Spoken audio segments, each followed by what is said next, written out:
السلام علیکم، میں ہوں غزنفر گندل اور آپ دیکھ رہے ہیں گولڈن ورڈز۔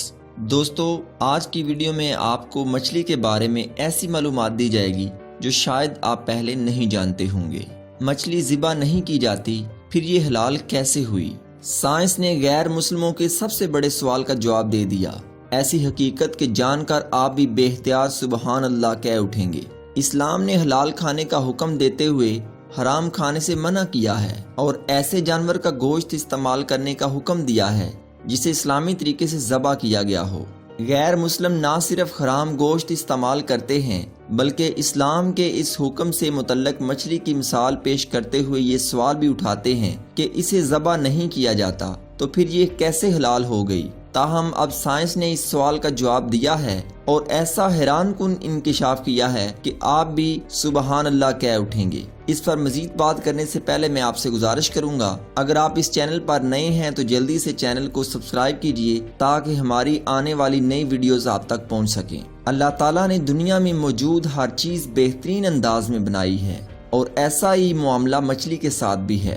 مچھلی جیسے ہی پانی سے باہر آتی ہے تو اس کے جسم میں موجود تمام خون فوراً اپنا راستہ بدل لیتا ہے اور مچھلی کے منہ میں واقع ایپیگلوٹس میں جمع ہونا شروع ہو جاتا ہے۔ مچھلی کے پانی سے نکلنے کے کچھ ہی دیر بعد اس کے جسم میں موجود خون کا ایک قطرہ ایپیگلوٹس میں جمع ہو کر باقی گوشت کو خون سے پاک کر کے اس کا گوشت خالص اور حلال کر دیتا ہے۔ یہی وجہ ہے کہ مچھلی کو ذبح کرنے کی ضرورت باقی نہیں رہتی اور جس دوران مچھلی کا گوشت بنایا جاتا ہے تو ایپیگلوٹس کو بھی نکال دیا جاتا ہے۔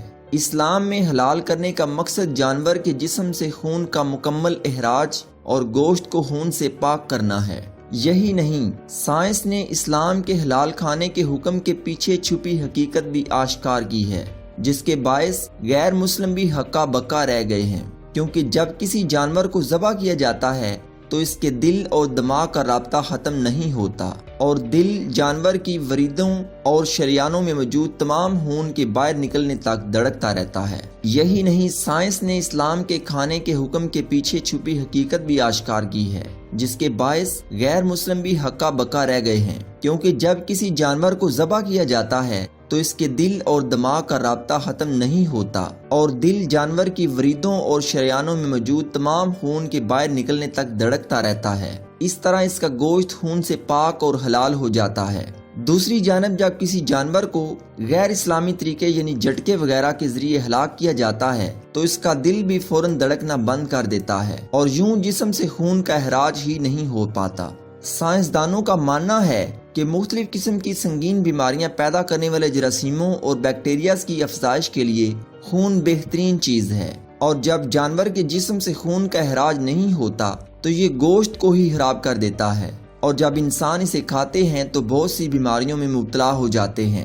سبحان اللہ۔ شیئر کریں تاکہ ہم مسلمانوں کے پاس جانور ذبح کرنے کا جواز اور حلال و حرام کی وضاحت کا مدلل جواب ہو۔ اللہ تعالی ہم سب کو دین کی سمجھ اور ہدایت عطا فرمائے، آمین۔